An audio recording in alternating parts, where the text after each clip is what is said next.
السلام عليكم ورحمة الله وبركاته. بسم الله الرحمن الرحيم. إن الحمد لله نحمده ونستعينه ونستغفره ونؤمن به ونتوكل عليه ونعوذ بالله من شرور أنفسنا ومن سيئات أعمالنا.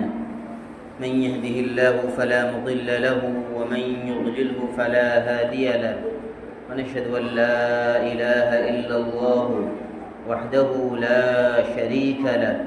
ونشهد أن سيدنا وإمامنا وقدوتنا وشفيعنا محمدا عبده ورسوله صلى الله تعالى عليه وعلى آله وأصحابه وأزواجه وبناته وأهل بيته أجمعين ومن تبعهم بإحسان ودعا بدعوتهم إلى يوم الدين. أما بعد، أعوذ بالله من الشيطان الرجيم. بسم الله الرحمن الرحيم. ولا تهنوا ولا تحزنوا وأنتم الأعلون إن كنتم مؤمنين. میری پردہ نشین، عزت مآب ماؤں، بہنوں اور عزیز بچیوں، ہم سبوں کو اللہ تعالیٰ کا شکر ادا کرنا چاہیے کہ اللہ تعالیٰ نے ہمیں اس کائنات میں سے چھانٹ کر ایمان کی دولت عطا فرمائی ہے. بہت سارے انسان اس دنیا میں بستے ہیں، بہت سارے فاضل پڑھے لکھے لوگ، عقل والے، علم والے، دولت والے، اس میں مرد بھی ہیں اور عورتیں بھی ہیں، لیکن ان کو اللہ تعالیٰ نے ایمان کی دولت نہیں دی ہے. اللہ تعالیٰ کے یہاں ان کی کوئی حیثیت نہیں. اللہ تعالیٰ کے یہاں سب سے پہلی چیز ایمان ہے. اعوذ باللہ من الشیطان الرجیم. من كان يريد العاجلة عجلنا له فيها ما نشاء.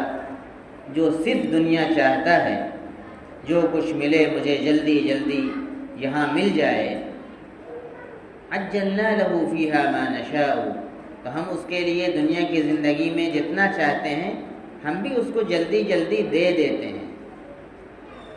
لمن نريد ثم جعلنا له جہنم، اور پھر ہم اس کے لیے جہنم کو طے کر دیتے ہیں. یصلاها مذموما مدحورا، جس میں وہ راندے درگاہ ہو کر، ذلیل و رسوا ہو کر داخل ہوگا. ومن اراد الآخرة وسعى لها سعيها، اور جو آخرت کا طالب ہے، آخرت کی کامیابی چاہتا ہے، وہاں کی جنت کا آرزو مند ہے، اللہ تعالیٰ سے ملاقات کا آرزو مند ہے، اللہ تعالیٰ کے دیدار کا آرزو مند ہے. وسعى لها سعيها، اور وہ اس کے لیے کوشش بھی کرتا ہے. وَهُوَ مُؤْمِنٌ، اس حال میں کہ وہ مومن ہو. ایمان شرط ہے. ایمان اگر ہے اور پھر نیک اعمال انسان کر رہا ہے تو اللہ تعالیٰ کے ہاں معتبر ہے. وَأُولَئِكَ كَانَ سَعْيُهُمْ مَشْكُورًا، تو اللہ تعالیٰ کے یہاں ان کی کوششیں قابل قدر ہیں. اللہ تعالیٰ ان کی قیمت لگائے. میری بہنوں،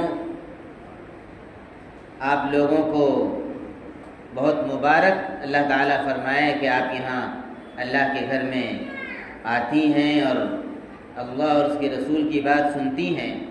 اس پر بھی آپ کو شکر ادا کرنا چاہیے، ورنہ جو ماحول ہے گھروں کا اور گھر سے باہر کا، ہر طرف بالکل غفلت کا ماحول ہے. دنیا کی باتیں اور گانے بجانے، ہر طرف سے آپ کو یہی آوازیں ملیں گی. اور حدیث میں آتا ہے کہ جہاں پر بھی کچھ لوگ بیٹھیں اور اللہ کا ذکر نہ کریں تو وہ ایسے ہیں جیسے کہ مرے ہوئے گدھے کے پاس سے اٹھیں، اور قیامت کے دن وہ مجلس حسرت کا سبب بن جائے گی. یہاں تو دینی محفل ہے، اللہ کا شکر ہے، اور یہاں تو ہم اللہ کا ذکر کر ہی رہے ہیں، اللہ کا ذکر سن ہی رہے ہیں، لیکن گھر میں جو محفل ہوتی ہے، دوستوں اور سہیلیوں کے ساتھ جو محفل ہوتی ہے، اس میں اللہ کا ذکر ہو. بچے جو بات کر رہے ہیں، ماؤں سے گزارش ہے کہ ذرا سا ان کو خاموش کر لیں. تو گھر میں جو مجلسیں ہوتی ہیں اس میں اللہ کا ذکر کرنا یہ بہت ہی ضروری اور اہم بات ہے۔ عام طور پر دو بہنیں اگر بیٹھ جائیں تو موضوع کیا نکلتا ہے؟ موضوع یہ نکلتا ہے کہ پڑوسی جو ہے، تیسری پڑوسن کے بارے میں ذکر نکلتا ہے کہ بہت ہی خراب ہے، دیکھیے وہ کبھی بھی پوچھتی نہیں ہے، اس کے گھر میں مہمان آئے اس نے دعوت نہیں دی، بالکل بد اخلاق ہے، اور یہ ہاں میں ہاں ملاتی ہیں، ایک غیبت کرتی ہے اور دوسری غیبت سنتی ہیں۔ اب بتائیے کہ غیبت کرنا حرام ہے؟ اللہ تعالیٰ نے فرمایا کہ غیبت کرنا ایسا ہے جیسا کہ اپنے مرے ہوئے بھائی کا گوشت کھانا۔ تو اب اس میں اللہ اور اس کے رسول کی بات نہیں ہوتی۔ اگر اسی مجلس میں ہم یہ بات کریں کہ دیکھو بہن، ہم سب تو ماشاءاللہ اللہ کا دیا ہوا سب کچھ موجود ہے، ہمیں اللہ کا ذکر بھی کرنا چاہیے، ہمیں قرآن مجید کی تلاوت بھی کرنی چاہیے، بچوں کو ہمیں اللہ اور اس کے رسول کے بارے میں بتانا چاہیے۔ ہمارے بچے ماشاءاللہ انگلش اسکول میں پڑھ رہے ہیں، لیکن انہیں مسجد ضرور بھیجنا چاہیے، نمازوں میں بھیجنا چاہیے اور امام صاحب کے پاس بھیجنا چاہیے۔ ان کی تعلیم بہت ضروری ہے۔ جب وہ کلمہ سیکھیں گے، دعائیں سیکھیں گے، تو بڑے ہو کر وہ دیندار مسلمان بنیں گے، وہ اچھے مسلمان بنیں گے۔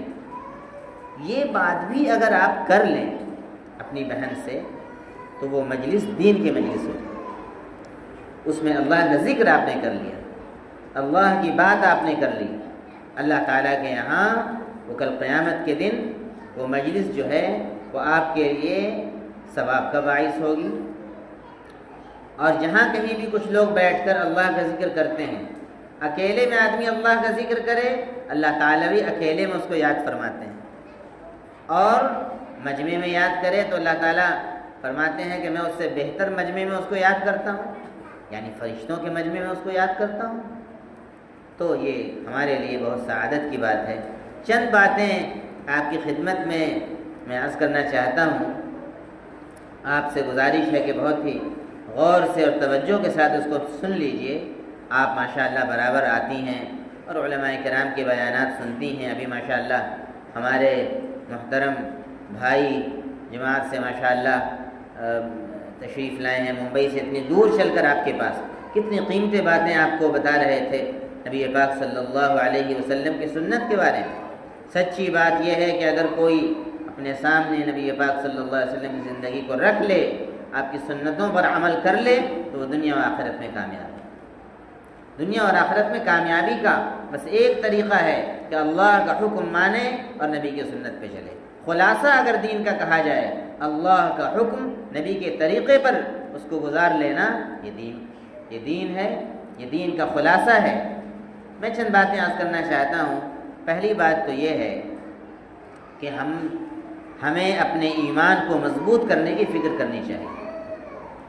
کوئی بھی بات ہوتی ہے تو ہمارا ذہن فوراً غیر اللہ کی طرف چلا جاتا ہے۔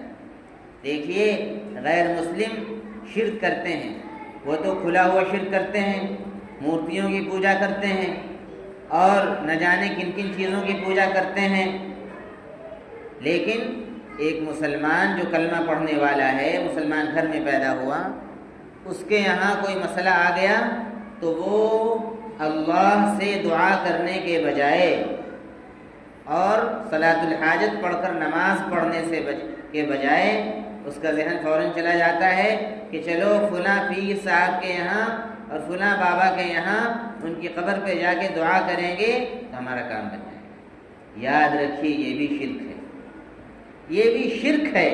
غیر اللہ سے مانگنا، اس سے دعا کرنا، یہ شرک ہے، توحید کے خلاف بات ہے، اور شرک اللہ تعالیٰ ذرہ برابر بھی معاف نہیں فرمائیں گے۔ قرآن شریف اٹھا کر دیکھ لیجیے، جہاں کہیں بھی شرک کا تذکرہ ہے اللہ تعالیٰ فرماتے ہیں ان اللہ لا یغفر ان یشرک بہ شیئا، بے شک اللہ تعالیٰ معاف نہیں فرمائیں گے اس بات کو کہ اس کے ساتھ ذرہ برابر بھی شرک کیا جائے، تھوڑا بھی شرک کیا جائے۔ اس کو ایک مثال سے ہمارے حضرت مولانا عبداللہ حسنی رحمۃ اللہ علیہ سمجھاتے تھے، جیسے ایک ڈرام دودھ ہو یا شہد ہو پاک چیز ہے، طیب چیز ہے، حلال چیز ہے، اس میں صرف ایک قطرہ پیشاب کا یا شراب کا ڈال دیا جائے اور کہا جائے کہ بھائی ایک ہی قطرہ تو ہے، پی لیجئے، کیا حرج کی بات ہے؟ کوئی نہیں پیے گا، سب کو اس سے کراہت ہوگی اور کہا جائے گا بھائی پورا ڈرام ناپاک ہو گیا، اس کو پھینکو، ہٹاؤ اس کو۔ کیوں بھائی؟ تھوڑا ہی سا تو ہے، ایک قطرہ تو ہے، باقی تو سب دودھ ہے، باقی تو سب شہد ہے، پی جائیے۔ اللہ جب آپ کو خالص دودھ پسند ہے، خالص شہد پسند ہے، ایک قطرہ شراب ملا ہوا اس سے آپ نفرت کرتے ہیں، اللہ تعالیٰ کو بھی خالص ایمان پسند ہے، اللہ تعالیٰ کو بھی خالص عقیدہ توحید مطلوب ہے۔ ذرہ برابر بھی آپ شرک کریں گی، اللہ تعالیٰ اس سے نفرت کرتے ہیں، اللہ تعالیٰ قبول نہیں فرمائے۔ کسی کے یہاں بچے نہیں ہو رہے ہیں تو اب وہ پہلی بات تو یہ ہے کہ اولاد دینا اللہ کا کام ہے، سب اس کے قبضہ قدرت میں۔ اب شادی ہوئی، اولاد میں ذرا سے تاخیر ہوئی تو اب ساس جو ہے وہ پریشان کرتی ہیں بہو کو۔ بیٹے کو کبھی نہیں بولیں گی بیٹا دیکھو دعا کرو تمہیں اولاد ہو جائے، اچھے انداز میں بھی بیٹے کو نہیں کہیں گی، بہو کو پن مارتی ہیں مختلف انداز سے۔ ارے تمہاری امی نے اور تمہارے ابو نے تمہاری صحت کا خیال نہیں رکھا، کیا بات ہے تمہیں اولاد نہیں ہو رہی؟ اب دیکھیے، ایک تو آپ اپنی بہو کو تکلیف پہنچا رہے ہیں، ایسی بات کہہ رہی ہیں جس سے اس کو تکلیف ہوگی۔ آپ کی بیٹی جہاں بیاہ کر گئی ہے وہ بھی کسی کی بہو ہے، اس کی ساس اگر بولے گی تو آپ کو کیسا لگے گا؟ آپ کہیں گی کہ ہماری بیٹی کو دیکھو، اس کے ساس اتنا تنگ کر رہی ہے، ابھی 1 سال بھی نہیں ہوا اور پریشان کرنا شروع کر دیا۔ آپ ناپسند کریں گے اور آپ اپنی بہو کو ابھی سے آپ نے پریشر ڈالنا شروع کر دیا، اولاد نہیں ہو رہی۔ کیا اولاد بہو کے قبضے میں ہے بھائی؟ اس کے اختیار میں ہے؟ اولاد دینا تو اللہ کا کام ہے۔ للہ ملک السماوات والارض، جو کچھ آسمانوں کی بادشاہت اور زمین کی بادشاہت ہے سب اللہ کے قبضہ قدرت میں ہے۔ یخلق ما یشاء، جو چاہتا ہے پیدا کرتا ہے۔ یہب لمن یشاء اناثا، جس کو چاہتا ہے بیٹی دیتا ہے، ویہب لمن یشاء الذکور، اور جس کو چاہتا ہے بیٹے دیتا ہے، او یزوجہم ذکرانا واناثا، جس کو چاہتا ہے بیٹے بھی دیتا ہے اور بیٹی بھی دیتا ہے، وَيَجْعَلُ مَن يَشَاءُ عَقِيمًا، اور جس کو چاہتا ہے بانجھ رکھتا ہے، نہ بیٹی دیتا ہے نہ بیٹا دیتا ہے۔ تو اللہ تعالیٰ فرما رہا ہے کہ جس کو میں نہیں چاہتا ہوں نہیں دیتا ہوں۔ اب آپ کہہ رہے ہیں کہ بہو کو بچہ نہیں ہو رہا ہے، بہو کے اختیار میں تو نہیں ہے، بہو کے اختیار میں تو نہیں ہے، یہ تو اللہ تعالیٰ کے اختیار میں ہے۔ اللہ تعالیٰ جس کو چاہے بانجھ رکھ دیں، نہ دیں، لیکن اللہ تعالیٰ کو قدرت ہے، انہ علیم قدیر، اللہ جانتے ہیں کہ کس کو کیا دینا درست ہے اور دینا درست ہے یا نہ دینا درست ہے، اس کے انجام کے اعتبار سے، اور کس کو بیٹا دینا مصلحت ہے، کس کو بیٹی دینا مصلحت ہے، کس کو دونوں دینا مصلحت ہے، سب کچھ جاننے والے اللہ ہیں، قدیر، اور بڑی قدرت والے ہیں۔ چاہیں تو ابھی دے دیں، بانجھ کو اللہ تعالیٰ چاہیں تو ابھی صاحب اولاد کر دیں۔ حضرت ابراہیم علیہ السلام کا قرآن میں واقعہ ہے، ان کی بیوی بوڑھی ہو گئی تھی، فرشتے آئے اور فرشتوں نے کہا وَبَشَّرُوهُ بِغُلَامٍ حَلِيمٍ، ایک بردبار بچے کی فرشتوں نے خوشخبری دی کہ آپ کو اولاد ہوگی، بغلام حلیم، بڑا بردبار ہوگا اور بڑا عالم بھی ہوگا۔ فَأَقْبَلَتِ امْرَأَتُهُ فِي صَرَّةٍ، تو بہت تیزی کے ساتھ ان کی اہلیہ محترمہ بولتی ہوئی آئیں، فَسَكَّتْ وَجْهَهَا، اپنے چہرے کو انہوں نے مار لیا اور کہا وَقَالَتْ عَجُوزٌ عَقِيمٌ، بوڑھیا ہو گئی ہوں، بانجھ ہوں، مجھے کیسے بچہ ہوگا؟ قَالُوا كَذَلِكَ، فرشتوں نے کہا كَذَلِكَ قَالَ رَبُّكِ، تمہارے رب کا یہی فرمان ہے، انه هو الحکیم العلیم، وہ سب سے زیادہ حکمت والا ہے اور سب کچھ جاننے والا ہے۔ اللہ نے اولاد دے دیا، حضرت اسماعیل علیہ السلام عطا فرما دیا۔ حضرت زکریا علیہ السلام کو انہوں نے جب دعا کی، فنادته الملائکۃ وهو قائم یصلی فی المحراب، دیکھیے انبیاء کے یہ واقعات کیوں بیان کیے گئے ہیں؟ تاکہ ایمان ہمارا پختہ رہے، کہ جو کچھ مانگنا ہے اللہ سے مانگیں اور اللہ دینے پر قادر۔ جب انہوں نے دیکھا کہ حضرت مریم کو بے موسم کے پھل اللہ دے رہا ہے، انہوں نے کہا قالوا یا مریم انا لکی ھذا، یہ پھل تمہیں کہاں سے مل رہے ہیں؟ قالت هو من عند اللہ، کہ اللہ کے پاس سے مل رہے ہیں۔ حضرت مریم علیہ السلام نے کہا ان اللہ یرزق من یشاء بغیر حساب، اللہ تعالیٰ جس کو چاہتے ہیں بغیر حساب کے عطا فرماتے ہیں۔ ہنالک دعا زکریا ربہ، اس وقت زکریا نے اپنے رب کو پکارا۔ ہنالک دعا زکریا ربہ قال رب هب لي من لدنك ذرية طیبہ، اے میرے رب مجھے بھی نیک صالح اولاد عطا فرما دیجئے۔ انک سمیع الدعاء، آپ بہت زیادہ دعاؤں کو سننے والے ہیں۔ فنادته الملائکہ، تو فرشتوں نے ان کو پکارا، وهو قائم يصلي في المحراب، اور وہ محراب میں کھڑے نماز پڑھ رہے تھے۔ ان اللہ یبشرک بیحییٰ، کہ بے شک اللہ تعالیٰ تمہیں یحییٰ کی بشارت سناتا ہے، مصدقا بکلمۃ من اللہ وسیدا وحصورا ونبیا من الصالحین، اللہ کی بات کی تصدیق کرے گا، وہ سردار ہوگا اور بڑا پاکیزہ ہوگا اور نبی ہوگا اور نیک لوگوں میں سے ہوگا۔ اللہ تعالیٰ بڑھاپے میں دے رہے ہیں تو اولاد دینا کس کا کام ہے؟ اللہ کا کام ہے۔ اب ہم اللہ سے نہ مانگ کر ہم چلے جائیں مزاروں پر اور ہم وہاں پر جا کر وہاں دھاگے باندھ رہے ہیں اور وہاں منتیں مانگ رہے ہیں، اور اس کے بعد صاحب ہم نے وہاں پر بہت سی عورتیں چٹھی لگاتی، خط دے دیا۔ یہ خط کیا وہ جو بھی بزرگ ہیں کیا آپ کا خط وہ پڑھ رہے ہیں؟ یہ کیسا عقیدہ ہے، کیسا جاہلوں والا، بلکہ اگر ایک قدم میں آگے بڑھ کر صاف صاف کہوں مشرکوں والا عقیدہ ہے کہ آپ نے وہاں پر جا کر کس کو خط دے رہی ہیں؟ کون خط پڑھے گا آپ کا؟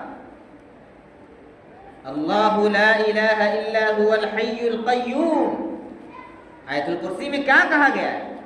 اللہ لا الہ الا ہو، اس کے علاوہ کوئی بھی عبادت کے لائق نہیں، کوئی بھی پوجا کے لائق نہیں، کوئی بھی سجدے کے لائق نہیں، کوئی بھی دعا مانگنے کے لائق نہیں۔ الحی، وہی زندہ جاوید ہے، وہ ہمیشہ سے اور ہمیشہ زندہ رہے۔ القیوم، پوری کائنات کو اس نے اپنے کنٹرول میں رکھا ہے۔ وتوکل علی الحی الذی لا یموت، اور بھروسہ کیجئے اس ذات پر جو زندہ ہے، جس کو کبھی موت نہیں آئے گی۔ جو اس دنیا سے چلا گیا وہ آپ کا کچھ نہیں بنا سکتا ہے، کچھ نہیں بگاڑ سکتا ہے۔ اللہ کے نبی صلی اللہ علیہ وسلم نے ارشاد فرمایا دنیا سے جاتے جاتے، لا تتخذوا قبرا وثنا يعبد، دیکھو میرے صحابہ، میری امت کے لوگوں، میری قبر کو میرے جانے کے بعد بت نہ بنا لینا جس کی پوجا کی جائے۔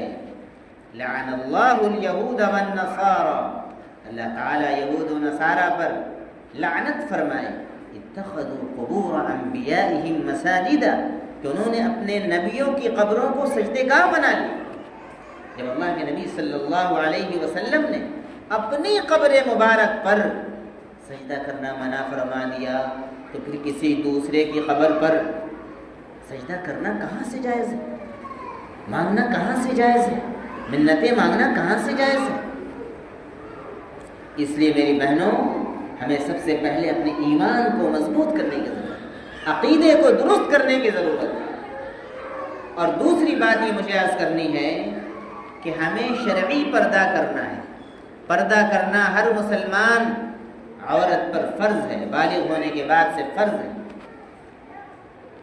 پردہ ایک تو یہ ہے کہ جو پردہ چل رہا ہے وہ پردہ ہم کر لیں، جو آج کل چل رہا ہے ماڈرن پردہ، وہ پردہ ہے بھی اور پردہ نہیں بھی، اس قسم کا پردہ آج کل چل رہا ہے۔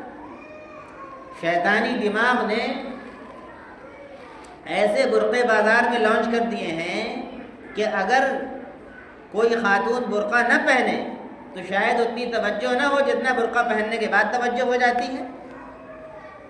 اس میں ڈیزائن ہے، بیل بوٹے بنے ہوئے ہیں اور جھالر ہے اور کیا کیا نام ہے، بٹر فلائی اور کیا کیا، یہ تو برقع نہیں ہے، یہ برقع نہیں ہے، برقعے کے نام پر فیشن ہے۔ شرعی برقع وہ ہے جو سادہ ہو، یاد رکھیے، جو سادہ ہو، جو ڈھیلا ڈھالا ہو، اور جس میں اتنا وہ سادہ ہو کہ دیکھنے والے کو، دیکھنے والی کو بھی معلوم نہ پڑے کہ یہ جوان جا رہی ہے یا بوڑھی جا رہی ہے۔ ہم نے اپنے بچپنے میں دیکھا ہے، ہماری نانی جان رحمۃ اللہ علیہ پردہ کرتی تھی تو معلوم نہیں ہوتا تھا کہ یہ کوئی جوان خاتون ہے یا بوڑھی خاتون ہے۔ آج بھی آپ نے دیکھا ہوگا افغانستان میں جو برقع پہنتی ہیں وہاں کی خواتین، وہ سامنے جالی لگی رہتی ہے، جالی سے آنکھوں سے وہ دیکھتی ہیں، اوپر ٹوپی کی طرح رہتی ہے اور پورا وہ جبہ ٹائپ کا رہتا ہے۔ یہاں بنارس میں ہم نے دیکھا، آج بھی خواتین برقع کرتی ہیں، اس طریقے کا پردہ جس میں بالکل کوئی بھی حصہ نظر نہ آئے، شرعی طور پر ظاہر ہے، الا ما ظہر منہا، سورہ نور کی آیت ہے، جو ظاہر ہو جائے، جو بدن کا حصہ، اس میں چہرہ بھی ہے اور ہتھیلی بھی ہے، جائز ہے، لیکن فتنے کا زمانہ ہے، اس لیے چہرے کا پردہ کرنا بھی ضروری ہے، یاد رکھیے، چہرے کا بھی پردہ، صرف آنکھیں اس طور پر، اس میں جالی دار ملتی ہے، جالی دار آپ اس میں خرید لیجئے، آپ کو باہر کی چیزیں نظر آئیں گی آرام سے، آپ کو چلنے میں کوئی دشواری نہیں ہوگی، تو آپ شرعی پردہ کیجیے، شرعی پردہ آپ کریں گی تب وہ پردہ ہے، اور شرعی پردہ نہیں کر رہی ہیں تب وہ پردہ نہیں ہے، یاد رکھیے، آپ اللہ کے ایک حکم کو گویا توڑ رہی ہیں۔ دوسری بات مجھے عرض کرنی ہے کہ پردہ صرف خاص موقعوں کے لیے نہیں ہے، دینی مجلسوں میں گئیں تو پردہ کر لیا ماشاءاللہ، اور شادی بیاہ میں آزاد ہیں، شیطان دماغ میں یہ بات ڈال دیتا ہے کہ یہاں کون دیکھ رہا ہے مجھے۔ شادی بیاہ میں اچھے اچھے گھرانوں کی اللہ تعالیٰ ہم سبوں کی حفاظت فرمائے، ہم سبوں کو صحیح دینی فہم نصیب فرمائے، ہم سبوں کے اندر سچا شرم اور غیرت نصیب فرمائے، وہاں پر اچھے اچھے گھرانوں کی عورتیں پردہ نہیں کرتی۔ حضرت تھانوی رحمۃ اللہ علیہ نے تفصیل کے ساتھ بہشت زیور میں وہ تفصیلات گنائی ہیں کہ صاحب دولہا آیا اور اس کے بعد ساس تو ظاہر ہے کہ محرم ہو گئی، ساس محرم ہو گئی، ساس دیکھ سکتی ہے، لیکن جتنی عورتیں رہتی ہیں سب دولہے میاں کو دیکھتی ہیں، دولہا میاں مرد نہیں ہے، آپ ان کو دیکھ رہی ہیں، یہ آپ غیر شرعی کام کر رہی ہیں۔ سالیاں سامنے آتی ہیں، یہ جائز ہے، سالی کا تصور اور دیور کا تصور یہ سب ہندوؤں کے تصورات ہیں، یاد رکھیں۔ یہاں مسلمان آئے تو ہم اپنے اسلام کی چھاپ غیر مسلموں میں کیا چھوڑتے، الٹا ہم لوگ ان کے مذہب اور ان کے عقیدوں سے، ان کے رسم و رواج سے ہم متاثر ہو گئے۔ اسلام میں سالی کا کوئی تصور نہیں، اسلام میں بہنوئی سے مذاق کرنے کا کوئی تصور نہیں، اور دیور کو تو موت قرار دیا گیا ہے، الحم الموت، دیور تو موت ہے، سب سے زیادہ خطرہ اس سے ہے۔ اس لیے ہمیں تو ان تمام رشتہ داروں سے پردہ کرنا ہے جو غیر محرم ہیں۔ غیر محرم کسے کہتے ہیں؟ جن سے شادی ہو سکتی ہے، جن سے بھی شادی ہو سکتی ہے وہ غیر محرم ہے، اور جن سے شادی نہیں ہو سکتی وہ محرم ہے۔ تو ہمیں پردہ شرعی کرنا ہے اور ہر موقع پر کرنا ہے۔ بازار آپ جا رہے ہیں شاپنگ کرنے کے لیے، وہاں بھی آپ کو پردہ کرنا ہے۔ دوسری بات یہ ہے کہ شاپنگ کرنے کا ٹھیکہ کیا آپ ہی نے لے رکھا ہے؟ بازاروں میں آپ جائیے تو ایسا معلوم ہوتا ہے کہ مرد کہیں سو چکے ہیں، ساری عورتیں بازار میں موجود ہیں، شاپنگ کے نام پر سب باہر گھومتی رہتی ہیں، آپ کی نماز چھوٹ رہی ہے اور صاحب آپ بازار میں گھوم رہی ہیں، اور وہاں پر جاتی ہیں تو دکاندار کے سامنے نقاب اٹھا لیتی۔ اب آپ بتائیے یہ کون سا پردہ ہوا؟ دینی محفل میں آپ نے پردہ کر لیا اور غیر محرم کے سامنے، وہ بھی کافر اور ہندو، آپ اس کے سامنے جا رہی ہیں اور پردہ آپ نے اٹھا لیا چہرہ دکھا کے، اور آپ اس سے باتیں بھی کر رہی ہیں۔ اور کتنی عورتیں ایسی بے غیرت ہوتی ہیں، بے شرم ہوتی ہیں، ہنس ہنس کر بات کرتی ہیں۔ الحیاء شعبۃ من الایمان، یاد رکھیے ایمان کا سب سے اہم ترین شعبہ حیا ہے، شرم ہے۔ اللہ تعالیٰ سے شرم کیجئے اور اللہ کے بندوں سے شرم کیجئے۔ اور حیا تو ایک عورت کا، ایک مومن عورت کا زیور ہے، سب سے قیمتی زیور ہے اس کا، تو ہر موقع پر پردہ کرنا ہے۔ اور آخری بات مجھے یاد کرنی ہے میری بہنوں، آپ کو کبھی بھی بزدل نہیں بننا ہے۔ آپ ابھی جو بچی نعت پڑھ رہی تھی، نظم پڑھ رہی تھی، اچھی نظم تھی، حالات کے بارے میں صحیح عکاسی اس میں کی گئی ہے، لیکن مردوں کو بھی اور عورتوں کو بھی اس وقت ضرورت اس بات کی ہے کہ اپنے اندر سے بزدلی ہم نکال دیں۔ ایمان اور بزدلی ایک دل میں جمع نہیں ہو سکتے، یاد رکھیے۔ اللہ تعالیٰ نے فرمایا اعوذ باللہ من الشیطان الرجیم وَلَا تَهِنُوا وَلَا تَحْزَنُوا، غم مت کرو اور بزدل مت بنو، وَأَنْتُمُ الْأَعْلَوْنَ، تم ہی سر بلند رہو گے، إِن كُنتُم مُؤْمِنِينَ، اگر تم صحیح معنوں میں کامل ایمان والے ہو۔ اگر ہمارے اندر نماز ہے، ہمارے اندر اللہ کی ذات پر بھروسہ ہے، اللہ کا تقوی ہمارے اندر ہے، تو کبھی بھی ہم حالات سے ڈریں گے نہیں، حالات چاہے جتنے بھی خراب ہو جائیں۔ اللہ وہی اللہ ہے، اپنی طاقت کے ساتھ ہے، اپنی قدرت کے ساتھ ہے۔ شرط یہ ہے کہ ہم اللہ والے بن جائیں، ہم نبی پاک صلی اللہ علیہ وسلم کی سچی غلامی کرنے والے بن جائیں، ہم عورتوں کا حق ادا کرنے والے بن جائیں، عورتیں اپنے شوہروں کا حق ادا کرنے والی بن جائیں، گھروں میں دینی ماحول ہو، اللہ کا ذکر ہو، قرآن مجید کی تلاوت ہو۔ جب یہ اعمال ہم کریں گے، اللہ کی نصرت اور اللہ کی مدد آج بھی ہمارے شامل حال رہے گی۔ غزہ دیکھ لیجئے، 2 سال تک مسلسل انہوں نے جنگ لڑی ہے، آج فتح اللہ تعالیٰ نے کس کو عطا فرمائی؟ آج غزہ والے کامیاب ہیں، کیوں؟ حالات سے گھبرا گئے، اس سے زیادہ سخت حالات ہیں۔ اور آخری بات یہ ہے کہ کیا صحابہ کرام کے زمانے میں جو سخت حالات تھے، اس سے زیادہ کیا سخت حالات ہیں کہ آج ہم رونا روتے ہیں؟ اس زمانے میں تو کلمہ پڑھنا دشوار تھا، جو کلمہ پڑھتا تھا اس کو سزائیں دی جاتی تھیں، لیکن کسی بھی ایک صاحب ایمان نے کسی بھی صحابی کے بارے میں یہ تصور نہیں کیا جا سکتا تھا کہ وہ اپنے ایمان سے پھر جائے۔ آج مسلمان عورت غیر مسلموں کے ساتھ جا رہی، اچھے لوگ، کسی کو پیسے کچھ دے دیے جائیں، ووٹ کے زمانے میں تو یہ بات عام ہو جاتی ہے، 500 روپے پر لوگ اپنا ایمان بیچ دیتے ہیں۔ اس لیے میرے بھائیوں اور میری بہنوں، ہمیں ایمان کو مضبوط کرنے کی ضرورت ہے اور شرعی پردہ کرنے کی ضرورت ہے، اور اپنے اندر ہمت پیدا کیجیے، اپنے شوہروں کو ہمت دیجیے، اپنے بچوں کو بہادر بنائیے، صحابہ اور صحابیات کے واقعات ان کو پڑھ کر سنائیے، تو انشاءاللہ ہمارے دلوں میں تبدیلی پیدا ہوگی اور ہمارے دماغوں میں اللہ تعالیٰ ایک طاقت اور مضبوطی عطا فرمائے گا۔ اللہ تعالیٰ سے دعا ہے کہ اللہ تعالیٰ ہم سبوں کی اس جمع ہونے کو قبول فرمائے، جو جماعت آئی ہے اللہ تعالیٰ ان کے آنے کو قبول فرمائے، اور کہنے والے کو بھی اللہ عمل کی توفیق عطا فرمائے، سننے والوں کو بھی عمل کی توفیق عطا فرمائے، آمین۔ آخر دعوانا الحمدللہ۔ درود شریف ایک مرتبہ پڑھ لیجئے، دعا کر لیجئے۔ اللهم صل على محمد وعلى آل محمد كما صليت على إبراهيم وعلى آل إبراهيم إنك حميد مجيد، اللهم بارك على محمد وعلى آل محمد كما باركت على إبراهيم وعلى آل إبراهيم إنك حميد مجيد، ربنا ظلمنا أنفسنا وإن لم تغفر لنا وترحمنا لنكونن من الخاسرين، الحمد لله رب العالمين، والصلاة والسلام على سيد المرسلين۔ اے اللہ ہمارے پروردگار، ہماری خطاؤں کو معاف فرما دیجئے، اے اللہ ہمارے قصوروں سے درگزر فرمائیے، اے اللہ ہمارے گناہوں کو بخش دیجئے، ہم سبوں کی مغفرت فرما دیجئے۔ اے اللہ اگر آپ معاف نہیں فرمائیں گے، آپ رحم نہیں فرمائیں گے، اے اللہ ہم خسارہ اٹھانے والوں میں سے ہو جائیں گے۔ اے اللہ ہمیں دنیا میں بھی بھلائی عطا فرمائیے، آخرت میں بھی بھلائی عطا فرمائیے، ہم سبوں کو جہنم کے عذاب سے بچا لیجئے۔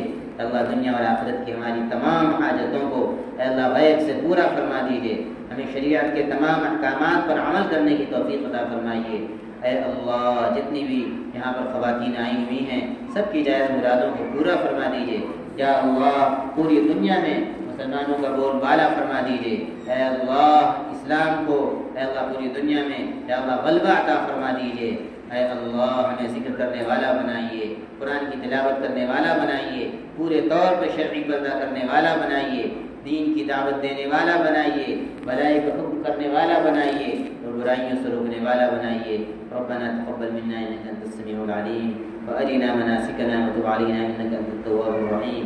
سبحان ربك رب العزة عما يصفون وسلام على المرسلين